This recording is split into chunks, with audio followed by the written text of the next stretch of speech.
Hi guys, स्वागत आहे आपल्या यूट्यूब चॅनलवर प्रीतम पाटील डेली व्लॉग्स. आपण बघू शकता आपल्या दारातील गुढीपाडव्याची गुढी उभारलेली आहे. 2026मधील गुढीपाडव्याचा हा सण आहे.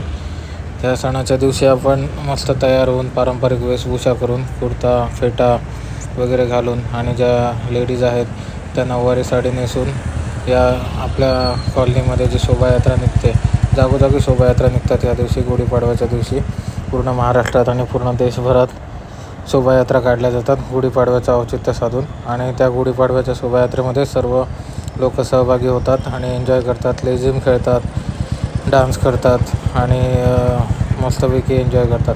तर गुढीपाडवा हा महाराष्ट्रातील आणि कोकणातील हिंदूंचा प्रमुख सण असून तो चैत्र शुद्ध प्रतिपदेला मराठी नवी वर्षाची सुरुवात मानली जाते. नवसंवत्सर या दिवशी साजरा केला जातो. हा 3.5 मुहूर्तांपैकी एक शुभ मुहूर्त मानला जातो. या दिवशी घराबाहेर विजयध्वजाच्या रूपात गुढी उभारली जाते, जी सुख समृद्धी आणि विजयाचे प्रतीक आहे. गुढीपाडव्याच्या दिवशी म्हणजे गुढीपाडवाचा दिवस याचं अजून एक महत्त्व असं मानलं जातं की मान्यतेनुसार, पौराणिक आणि ऐतिहासिक मान्यतेनुसार या दिवशी ब्रह्मदेवाने सृष्टीची रचना केली असं मानलं जातं.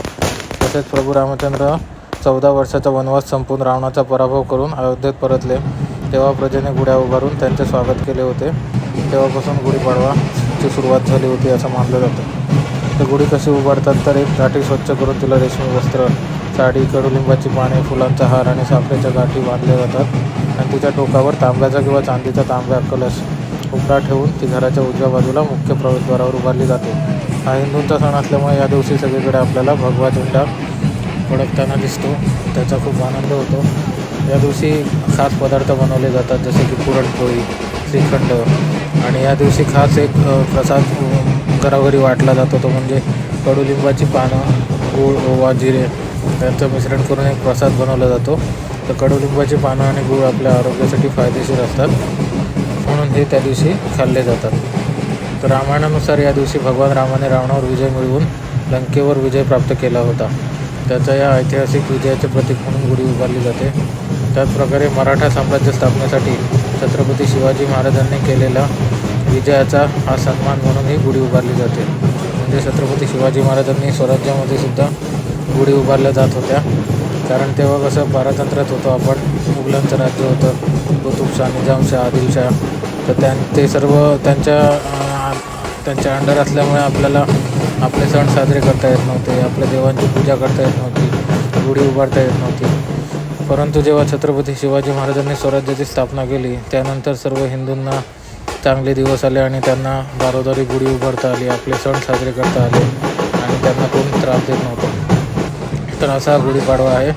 हे आपण बघू शकता, गुढीपाडव्याच्या दिवशी जागोजागी शोभायात्रा निघतात पूर्ण महाराष्ट्रात. ही आपल्या चेंबूरमधील शोभायात्रा आहे, आरसेफ कॉलनीतील.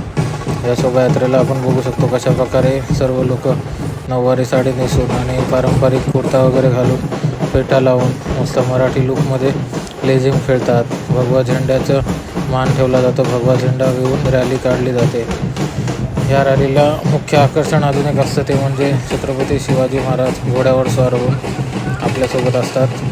म्हणजे नक्कीच ते स्वतः नसले तरी कोणीतरी ॲक्टर वगैरे त्या घोड्यावरती स्वार होऊन आपल्यासोबत छत्रपती शिवाजी महाराज आहेत असा आपल्याला एक चांगला दिलासा मिळतो. त्यांचा आशीर्वाद आपल्यासोबत असतो आणि त्यांची रॅलीला उपस्थिती आपल्याला जाणवते. त्यांच्यासोबत जिजाऊसुद्धा असतात, छत्रपती शिवाजी महाराजांच्या आईसाहेब जिजाऊ मासाहेब असतात, त्यासुद्धा रॅलीला असतात. दरवर्षी आपल्या रॅलीला हे सगळं बघायला मिळतं.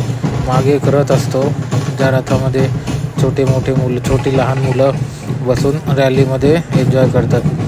त्या रथामध्ये बसून ही मुलं रॅलीचा सहभाग होतात, कारण त्यांना उन्हातानं तसं चालणं थोडा त्रास होतो. म्हणजे ज्या मुलांना बसायचं असेल ती मुलं त्या रथामध्ये बसतात, ज्यांना चालायचे ते चालतात, काही जणांना असतात.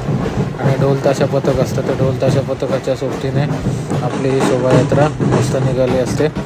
ती शोभायात्रा पूर्ण आरसेफ कॉलनीमध्ये फिरून मग ती गंगाधर देशमुख हॉलला शोभायात्राचा शेवट होतो. नंतर तिथे जेवण वगैरे असतं, सगळेजण जेवणाचा आस्वाद घेतात आणि मग आपापल्या घरी निघून जातात. गुढीपाडव्याच्या दिवशी सर्वजण लवकर उठतात, सकाळी आंघोळ वगैरे करून देवपूजा करून मस्त गुढी उभारतात, देवासाठी प्रसाद करतात, गुढीसाठी प्रसाद करतात. ते बघा छत्रपती शिवाजी महाराज आणि जिजाऊ आणि मग हा प्रसाद वगैरे गुढीला दाखवून सर्व लोक रॅलीला सहभागी होतात. बघा छत्रपती शिवाजी महाराजांचा लूक किती मस्त दिसतात. सर्व सिक्युरिटीवाले वगैरे आपले जे आहेत RSFचे ते सर्व छत्रपती शिवाजी महाराजांसोबत फोटो काढून घेत आहेत. ढोलताशा पथकाच्या साथीने सर्वजण मस्तपैकी नाच करत आहेत, नृत्य करत आहेत, लेझिम खेळत आहेत आणि आनंद घेत आहेत. तर ही रॅली पूर्ण RSF कॉलनीमध्ये फिरून शेवटी GD हॉलला संपते.